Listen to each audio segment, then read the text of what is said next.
ಏನೋ ನಿನ್ನ ಗೆಳೆಯನ ನೆನಪು ಈಗ ಆಯ್ತೇನು ನಿನಗೆ? ಯಾಕೋ ಇಷ್ಟೊಂದು ನಿನ್ನ ಮುಖ ಬಾಡಿ ಬೆಂದಾಗಿದೆಯಲ್ಲ, ಏನಾಗಿದೆಯೋ ನಿನಗೆ? ಸಾಲವೆಂಬ ಸೂಲ ಈ ಬಡವನ ಕುತ್ತಿಗೆಗೆ ಕತ್ತಿ ಎಲೆಗಿನಂತೆ ನೇತಾಡುತ್ತಿದೆ ರವಿರಾಜ್, ನೇತಾಡುತ್ತಿದೆ. ಅಂದಾಗ ಈ ಹೊಟ್ಟೆಗೆ ಅನ್ನ ಹೇಗೆ ಸಿಗಬೇಕಪ್ಪ, ಹೇಗೆ ಸಿಗಬೇಕು? ಹಾಗಾದ್ರೆ ನೀನು ದಿನ ಕೂಲಿ ಕೆಲಸಕ್ಕೆ ಹೋಗುತ್ತಿರುವೆಯಾ? ಸಾಲಕ್ಕೆ ಮೂಲವಾಗಿರುವ ಈ ಬಡವನ ಬಾಳು ಕಣ್ಣೀರಿನ ಗೋಳಾಗಿದೆ.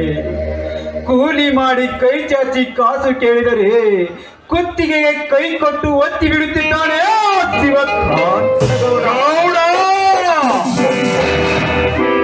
ಅಷ್ಟೇ ಅಲ್ಲ ರವಿರಾಜ್, ಆ ಗೌಡನ ಹತ್ತಿರ ಸಾಲ ಮಾಡಿದ್ದು ಕೇವಲ 5,000.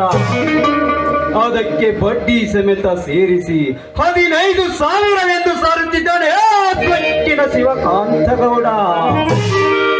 ಅಷ್ಟೇ ಅಲ್ಲ ರವಿರಾಜ್, ಸಾಲ ನಿನ್ನಿಂದ ತೀರಿಸಲು ಆಗುವುದಿಲ್ಲ. ನಿನ್ನ ತಂಗಿಯನ್ನು ನನ್ನ ಮನೆಯ ಕೆಲಸಕ್ಕೆ ಕಳಿಸಿಕೊಡು ಎಂದು ಹೇಳಿದ ಸ್ವಚ್ಛಿನ ಶಿವಕಾಂತಗೌಡ. ಏನು ಹೇಳಲಿ ನಿನಗೆ? ಏನು ಹೇಳಲಿ?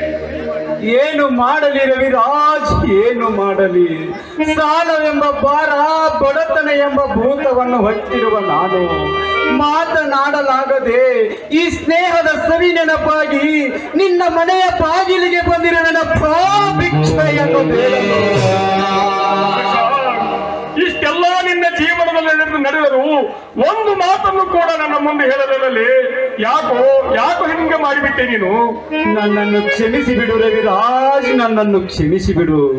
ಈ ನಿನ್ನ ಜೀವನ ಸಂತೋಷದಿಂದ ಸುಗಮವಾಗಿ ಸಾಗಿಸುತ್ತಿರುವಾಗ ನಾನು ಬಂದು ನಿನ್ನ ಮುಂದೆ ನಿಂತರೆ ಈ ನಿನ್ನ ಮುದ್ದಾದ ನಗಮುಖ ಎಲ್ಲಿ ಭಕ್ತಿ ಹೋಗುವುದೆಂದು ಈ ವಿಷಯ ನಿನಗೆ ತಿಳಿಸಿರಲಿಲ್ಲ ರವಿರಾಜ್, ತಿಳಿಸಿರಲಿಲ್ಲ. ಈಗ ನಾನು ನಿನ್ನ ಮನದಾದ ಮಾತನ್ನು ಹೇಳಿದಲ್ಲ, ಅಷ್ಟೇ ಸಾಕು ಬಿಡಪ್ಪ, ಅಷ್ಟೇ ಸಾಕು. ಯಾವಾಗ ಬಂದೆ ಶಶಾಂಕ್? ಈಗಲೇ ಬಂದೆ ರಂಜಿತ್, ಈಗಲೇ ಬಂದೆ. ರವಿರಾಜ್, ನೀನು ತುಂಬಾ ಅದೃಷ್ಟವಂತನಪ್ಪ. ತಮ್ಮ ಹಾಗೂ ತಂಗಿಯ ಜೊತೆ ಇಷ್ಟೊಂದು ಅನ್ಯೋನ್ಯವಾಗಿ ಸಂತೋಷದ ಸಾಗರದಲ್ಲಿ ತೇಲಾಡುತ್ತಿರುವ ಅಣ್ಣನೆಂದರೆ ನೀನೇ ರವಿರಾಜ್, ನೀನೇ. ಆದರೆ ನನ್ನ ಜೀವನದಲ್ಲಿ ಬಡತನ ಎಂಬ ಭೂತ ಬಿರುಗಾಳಿಯಾಗಿ ಬೀಸಿ ನನ್ನ ನೆಮ್ಮದಿಯನ್ನೇ ಹಾರಿಸಿಕೊಂಡು ಹೋಗಿಬಿಟ್ಟಿದೆಯಪ್ಪ, ಹಾರಿಸಿಕೊಂಡು ಹೋಗಿದೆ. ಇದ್ದ ಒಬ್ಬ ತಂಗಿಗೆ ಪ್ರೀತಿಯಿಂದ ಮಾತು ಹೇಳಲಾಗದಷ್ಟು ಮೂಕನಾಗಿ ಬಿಟ್ಟಿದ್ದೇನಪ್ಪ, ಮೂಕನಾಗಿ ಬಿಟ್ಟಿದ್ದೇನೆ ರವಿರಾಜ್. ನಾನೊಬ್ಬ ನತದೃಷ್ಟ ರವಿರಾಜ್, ನತದೃಷ್ಟ. ಶಶಾಂಕ್, ಯಾರು ಅದೃಷ್ಟವಂತರು ಈ ಸಮಾಜದಲ್ಲಿ? ದುಷ್ಟರು, ಧೂಳರು, ದುರಿನರು. ಯಾರು ಅದೃಷ್ಟವಂತರು? ನಾನು ಅದೃಷ್ಟವಂತನೇ? ನಾನಲ್ಲ. ದುಡ್ಡಿನ ದರ್ಪದಲ್ಲಿ ದೌರ್ಜನ್ಯ ತೋರುವರು ಅದೃಷ್ಟವಂತರು. ಕಾಶ್ಮೀರದಲ್ಲಿ ಇವರ ಯೋಧರು ಹೋರಾಡುವರು, ಇಲ್ಲಿ ಭ್ರಷ್ಟ ರಾಜಕಾರಣಿಗಳು ಹಾರಾಡುವರು. ಕಾರ್ಗಿಲ್ ಯುದ್ಧದಲ್ಲಿ ತನ್ನ ಪ್ರಾಣವನ್ನೇ ಪಣಕ್ಕಿಟ್ಟ ಚೋಳುಗುಡ್ಡದ ಶಿವಬಸಪ್ಪ ಅಂದು ಹುತಾತ್ಮನಾದ. ಅವನ ಕುಟುಂಬದ ಬಗ್ಗೆ ಒಬ್ಬನಾದರೂ ಮಾತಾಡುತ್ತೇನೆ ಈ ಸಮಾಜ ಪುರುಷ. ತಮ್ಮದೇ ಆದ ಲೋಕದಲ್ಲಿ ತೇಲಾಡುತ್ತಾರೆ ಈ ಲೋಕದ ಬಂಡರು, ಕೈಲಾಗದ ಷಂಡರು. ಹೇಳುತ್ತಿರೋ ಮಾತು ನಿಜ ಇದೆ ಅಲ್ಲ, ಆದ್ರೆ ಸತ್ಯ ಅನ್ನೋ ಉಸಿರು ನಿಮ್ಮಿಬ್ಬರ ಸ್ನೇಹಲಾದರೂ ನೆಲೆಸಿದಲ್ಲ, ಅಷ್ಟೇ ಸಾಕು. ಸತ್ಯ ಮಾತನ್ನೇ ಹೇಳಿದೆ ರಂಜಿತ್. ರವಿರಾಜ್, ಹೋಗಲಿ ಬಿಡು ರವಿರಾಜ್, ಈ ಹಾಳು ಸಮಾಜದ ವಿಷಯ ನಮಗೇಕಪ್ಪ. ಶಶಾಂಕ್, ನೀನು ನನಗಿಂತಲೂ ವಿದ್ಯೆಯಲ್ಲಿ ಹೆಚ್ಚು ಓದಿದವನು. ನಿನ್ನ ಬಿತ್ತಿಗೆ ಬೆಲೆ ಕೊಟ್ಟಿದ್ದೇನಪ್ಪ ಈ ಸಮಾಜ. ನಿನ್ನ ಭವಿಷ್ಯವನ್ನೇ ಲಂಚರಾಶಿಗಾಗಿ ನಿನ್ನ ಭವಿಷ್ಯವನ್ನೇ ಹಾಳು ಮಾಡಿಬಿಟ್ರಲ್ಲಪ್ಪ ದುಷ್ಟ ಭ್ರಷ್ಟ ಅಧಿಕಾರಿಗಳು. ಅದೇ ರೀತಿಯಾಗಿ ದುಡ್ಡಿದ್ದವನು ದೊಡ್ಡನೆಂದರು ದೊಡ್ಡವನೆಂದು ಕರೆಯುತ್ತಿದೆ ಈ ಸಮಾಜ. ರಾಜಕೀಯ ಮಾಡುವುದಕ್ಕಾಗಿ ಕೋಟಿಗಂಟಲೆ ಹಣವನ್ನು ಖರ್ಚು ಮಾಡಿ ಕೈಯಲ್ಲಿ ಒಂದು ಬಾಟಲೆ ಕೊಟ್ಟ ತಕ್ಷಣ ಹೋಟು ಹಾಕು ಎಂದು ಹೇಳುತ್ತಿವೆ ಇಂದಿನ ರಾಜಕೀಯ ಪಕ್ಷಗಳು. ಉಳಿದ ಮತ್ತಿನಲ್ಲಿ ಮಾಡಿಕೊಂಡ ಮನದಿಯನ್ನೇ ಮರೆಯುತ್ತಿದ್ದಾನೆ ಈ ಸಮಾಜ ಪುರುಷ. ರಾಜಕೀಯ ಬೊಂಬಾಟದಲ್ಲಿ ಗೊಂಬೆಯಂತೆ ಕುಣಿದು ಕೊಪ್ಪಳಿಸುತ್ತಿದೆಯಪ್ಪ ಈ ಹುಚ್ಚ ಸಮಾಜ. ನೀನು ಹೇಳುವ ಒಂದೊಂದು ನಡೆಯುವ ಸತ್ಯದ ಉಸಿರನ್ನೇ ಹೇಳುತ್ತಿದ್ದಾರೆ ವಿರಾಜ್. ಅಂದಾಗ ಆ ಅನ್ಯಾಯವನ್ನು ಒದಗಿಸಲು ಯಾವನಿದ್ದಾನೆ ಈ ಊರಲ್ಲಿ ಶೂರ? ರವಿರಾಜ್, ಸಮಾಜದ ಮೂಲೆಯು ತುಂಬಿಕೊಂಡಿದೆ ಅನ್ಯಾಯ ಅಂದಾಗ ಒಬ್ಬರಿಂದ ಸಾಧ್ಯವೇನಪ್ಪ ಈ ಧರ್ಮವನ್ನು ಬೆಳೆಸಲು? ನುಡಿದರು ಶಶಾಂಕ್, ಆ ಸಾಧ್ಯ ಎಂಬ ನುಡಿಯನ್ನು ಬಣ್ಣ ಪುಂಡ ಪುಡಾರಿಗಳಿಗೆ ಗಂಡು ಗಲಿಯಾಗಿ ಅನ್ಯಾಯವನ್ನು ಮೆಟ್ಟಿ ನಿಂತು ಹನುಮಂತರ ಅಟ್ಟಹಾಸ ಅಡುಗಿಸೋದೇ ಈ ಸಿಪಾಯಿಯ ಸವಾಲು. ಮೆಚ್ಚಿದ ರಣಜಿತ್ ನಿನ್ನ ಮಾತನ್ನು ಕೇಳಿದೆನೋ ಶಶಾಂಕ, ನನ್ನ ತಮ್ಮನಾಡಿದ ಮಾತನ್ನು. ಆ ಗೌಡನಾಡಿದ ಮಾತಿಗೆ ತಲೆ ತಗ್ಗಿಸಿ ಬಂದು ನಿಂತಿದ್ದಲ್ಲ, ನಾಚಿಕೆ ಆಗಬೇಕು ನಿನ್ನ ಜನ್ಮಕ್ಕ. ಹೇಳಿದ ಮಗನ, ಒಂದು ವೇಳೆ ನಿನ್ನ ಸ್ಥಾನದಲ್ಲಿ ನಾನೇನಾದರೂ ಇದ್ದಿದ್ದರೆ ಆ ಗೌಡನ ಎದೆಗೆ ಹೊತ್ತು ಹಕ್ಕಿಸಿ ಬಿಕ್ಕಿಸಿ ಬಿಡುತ್ತಿದ್ದೆ ಕರ್ಮದ ಕಕ್ಕಸವನ್ನು, ಆ ಶ್ರೀಕಾಂತೇಗೌಡನ ಕಪಟದ ಕೊಲೆಯನ್ನ. ಏನು ಮಾಡಲಿ ರವಿರಾಜ್, ಏನು ಮಾಡಲಿ? ನಿನ್ನಷ್ಟೇ ರೋಷ ಆವೇಶ ನನಗೂ ಕೂಡ ಒಚ್ಚಿ ಬರುತ್ತಿದೆ. ಆ ಸಕ್ಕಿನ ಶಿವಕಾಂತಗೌಡನ ಹೇಳ ಕೃತ್ಯಗಳನ್ನು ನೆನೆದರೆ. ಆದರೆ ಮನೆಯಲ್ಲಿ ಬೆಳೆದು ನಿಂತಿರುವ ನನ್ನ ಮುದ್ದು ತಂಗಿ ಇದ್ದಾಳೆ. ದೊಡ್ಡಿನ ದರ್ಪದಲ್ಲಿ ಸೇಡಿನ ಸರ್ಪವಾಗಿ ಕಚ್ಚಿದರೆ ಏನು ಮಾಡಲಿ ರವಿರಾಜ್, ಏನು ಮಾಡಲಿ? ಕಟುಕನ ಕೈಯಲ್ಲಿ ಕುರಿ ಸಿಕ್ಕರೆ ಕಚ್ಚಿ ಕಡಿದು ತಿನ್ನುವನೇ ಹೊರತು ಕರುಣೆಯನ್ನು ತೋರಿಸಲಾರ. ಸಾಕಿ ಸಲುಹಿದ ಕುರಿ ಕಟುಕನ ಬಾಯಿಗೆ ತುತ್ತಾಯಿತೆಂದು ಕಣ್ಣೀರು ಹಾಕಲೇ, ಅಥವಾ ಸಿರಿವಂತರ ಸ್ವಾಧೀನವಾಯಿತೆಂದು ಗಗೈಸಿ ನಗಲೆ? ಹೇಳು ರವಿರಾಜ್, ಹೇಳು. ಶಶಾಂಕ್, ಈ ನಿನ್ನ ಮಾತನ್ನು ಕೇಳಿ ನನ್ನ ಕರುಳು ಹಿಂಡಿದಂತಾಯ್ತಪ್ಪ, ನನ್ನ ಕರುಳು ಹಿಂಡಿದಂತಾಯ್ತು. ಅಣ್ಣ, ಈ ಹಳ್ಳಿ ಹುಲಿಯಾಗಿ ನೀನು ಈ ರೀತಿ ತಲೆ ತಗ್ಗಿಸಿದರೆ ಹೇಗಣ್ಣ? ನೀನು ಹುಲಿ, ರಾಜ ಹುಲಿ.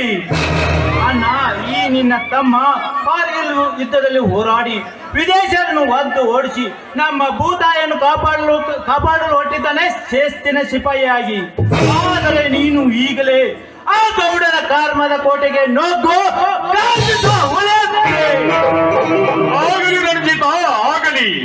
ನಾನು ಈಗಲೇ ಶಿವಕಾಂತ್ ಗೌಡನ ಕರ್ಮದ ಕೋಟೆಗೆ ನುಗ್ಗಿ ನನ್ನ ಗೆಳೆಯನ ಸಾಲವನ್ನು ನಾನು ತೀರಿಸಿ ಬಂದೇ ಬರುತ್ತೇನೆ.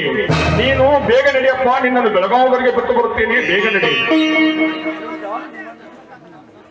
ತಂಗಿ, ನನ್ನ ಗೆಳೆಯ ಪಾಪ ಬಹಳ ಹಸದು ಬಂದಿದ್ದಾನವ. ಅವನಿಗೆ ಸರಿಯಾಗಿ ಹೊಟ್ಟೆ ತುಂಬ ಊಟವನ್ನು ಹಾಕಮ್ಮ, ಊಟವನ್ನು ಹಾಕು. ಹಾ ರಣಜಿತ್, ನಡಿಯಪ್ಪ, ನಿನ್ನನ್ನು ಬೆಳಗಾವಿ ಬಸ್ ಸ್ಟ್ಯಾಂಡ್ ವರೆಗೆ ಬಿಟ್ಟು ಬರ್ತೀನಪ್ಪ, ನಡಿ. ನೀನ್ ಬರುವಾಗ ನನಗೆ ಇಷ್ಟವಾದ ಸೀರೆ ಹಾಗೂ ಹೂ ತೆಗೆದುಕೊಂಡು ಬರ್ಬೇಕು. ಆಯ್ತು ನನ್ನ ಮುದ್ದಿನ ತಂಗಿ, ನೀನೇ ಹೇಳಿದ ಹಾಗೆ ನಿನ್ಗೆ ಸೀರೆ ಹೂವನ್ನು ತಪ್ಪಲ್ಲಿ ತರುತ್ತಾನೆ. ಆಯ್ತನಮ್ಮ? ಆಗ್ಲೇನಾ? ನೀನಲ್ಲಿ ಸರಿಯಾಗಿ ಊಟ ಮಾಡು, ಆರೋಗ್ಯ ಚೆನ್ನಾಗಿ ನೋಡ್ಕೋ. ಸ್ವಲ್ಪ ಏನಾದ್ರೂ ನಗಡಿ ಬಂದ್ರೆ ಶುಂಠಿ ಕಾಯಿಸ್ಕೊಂಡು ಕುಡಿ, ಆಯ್ತಾ? ಆಯ್ತು ತಂಗಿ. ಹಾ ಅಣ್ಣ, ಸ್ವಲ್ಪ ತಾಳು ಬಂದೆ. ಅಣ್ಣ, ತಂಗಿ, ಅಣ್ಣ, ನನ್ನ ತಂಗಿಗೆ ಯಾವುದೋ ತೊಂದರೆ ಆಗದಂತೆ ಹೂವಿನಂತೆ ನೋಡ್ಕೊಳ್ಳೋಣ, ಹೂವಿನಂತೆ. ಆಯ್ತು ಬಿಡು ರಣಜಿತ, ನನ್ನ ತಂಗಿಯನ್ನು ನನ್ನ ಕಣ್ಣರೆಪ್ಪೆಯಂತೆ ಕಾಪಾಡಿಕೊಳ್ಳುತ್ತೇನೆ. ನೀನು ನಿನ್ನ ಆರೋಗ್ಯದ ಬಗ್ಗೆ ಗಮನ ವಹಿಸು.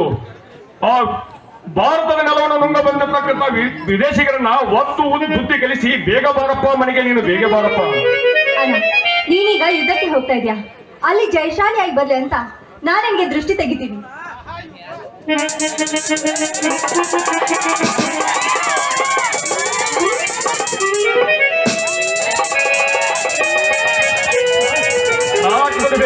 ಸಾಕು, ನಿನ್ನೆಲ್ಲ ನಾನು ತಮಗೆ ಹಾಕೊಂಡೈತೆ ಯವ್ವ. ಏನಣ್ಣ ನೀನು ಹೀಗ್ ಮಾತಾಡ್ತೀಯಲ್ಲ? ಆಯ್ತು ತಂಗಿ, ನಾನೇನು ಬರ್ಲಮ್ಮ, ಆಶೀರ್ವಾದ ಮಾಡ್ತಂಗಿ. ಅಣ್ಣ, ನೀನು ಆಶೀರ್ವಾದ ಮಾಡು.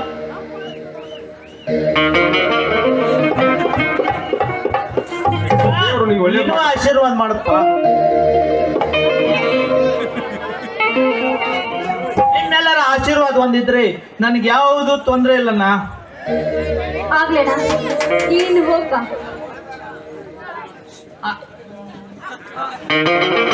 ಹೋಗಿ ಬಾರಂಜಿ ಯುದ್ಧದಲ್ಲಿ ಗೆದ್ದು ಜಯಶಾಲಿಯಾಗಿ ಈ ಕನ್ನಡ ನಾಡಿನ ಹೆಮ್ಮೆಯ ಪುತ್ರನಾಗಪ್ಪ. ಆ ರಾಮಲಿಂಗೇಶ್ವರದ ಸದಾ ನಿನ್ನ ಮೇಲೆ ಆಶೀರ್ವಾದ ನೀಡಲೆಂದು ಸದಾ ಪ್ರಾರ್ಥಿಸುತ್ತೇನಪ್ಪ ನಾವು. ಆಯ್ತು ತಂಗಿ, ನಾನೇನು ಬರ್ಲೇನಮ್ಮ. ಆಯ್ತು ಅಣ್ಣ, ಹುಷಾರಾಗಿ ಹೋಗ್ಬಾ. ಆಯ್ತು ತಂಗಿ, ಬರ್ತೇನೆ. ಈ ರೀತಿ ನೀನು ದುಃಖಿಸುತ್ತಾ ನಿಂತರೆ ಹೇಗಮ್ಮ? ಇಂಥ ಸಂತೋಷ ಶುಭ ಸಂಭ್ರಮದಲ್ಲಿ ನೀನು ಒಂದು ಹಾಡು ಹೇಳಿ ನಗು ನಗುತ್ತಾ ಕಳಿಸಿಕೊಡಮ್ಮ ಈ ನಿನ್ನ ಅಣ್ಣನನ್ನ. ಆಗ್ಲೇನಾ?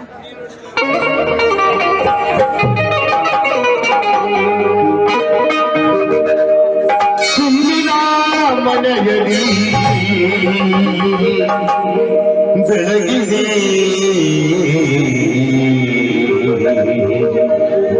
ದೀಪ. ನಮ್ಮ ಮನೆಯಲ್ಲಿ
ಆದಷ್ಟು ಬೇಗ ಬಾ. ಆಯ್ತು ತಂಗಿ, ಬರ್ತೇನೆ.